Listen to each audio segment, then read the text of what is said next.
السلام علیکم ګرانو دوستانو. نن به زه تاسو ته د فضل حق فاروقي مینوالو ته یو ډېر زبردست او د خوشحالۍ خبر ورکړم چې آی پی ایل دغه تمریناتي لوبه کې یو په زړه پورې بالنګ نندارې ته وړاندې کړې ده. که تاسو هم ورباندې خوشحاله سوي یاستئ دغه ویډیو هم در سره حتما لایک کړئ.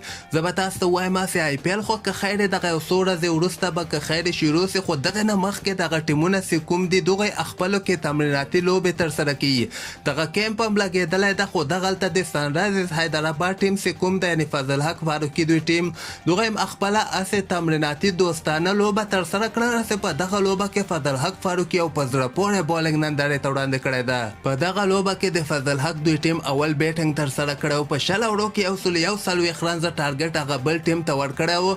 حالانکې هغه لوبه خو هغه بل ټیم وګټله، خو په دغه لوبه کې به زه تاسو ته وایم چې فضل حق فاروقي په 3 اوړو کې صرف 60 رنزه ورکړي دي او د مقابل ټیم 2 لوبغاړي موټ کړي دي. نو دغه پریکټیس لوبې د دغه خپل مابین کې ترسره کوي چې دغلته فضل حق فاروقي نه ډېر زیات متاثره سوي دي.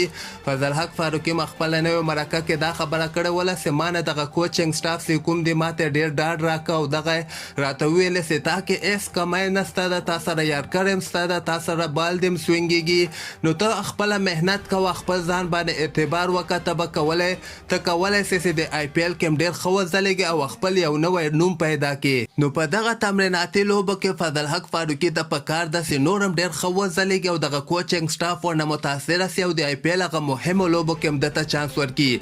که چېرته تمریناتي لوبه کې فضل حق فاروقي نور هم ښه بالنګ ترسره کړي، نو دا یقیني ده چې دته به هغه بهترینه 11 لوبغاړو کې هم چانس ورکوي. تاسو هم خپل نظر لاندې ما سره په کمنټ کې شریکولی سئ او همدغسې تازه خبرو لپاره تاسو دغه چینل هم در سره سبسکرایب کولی سئ.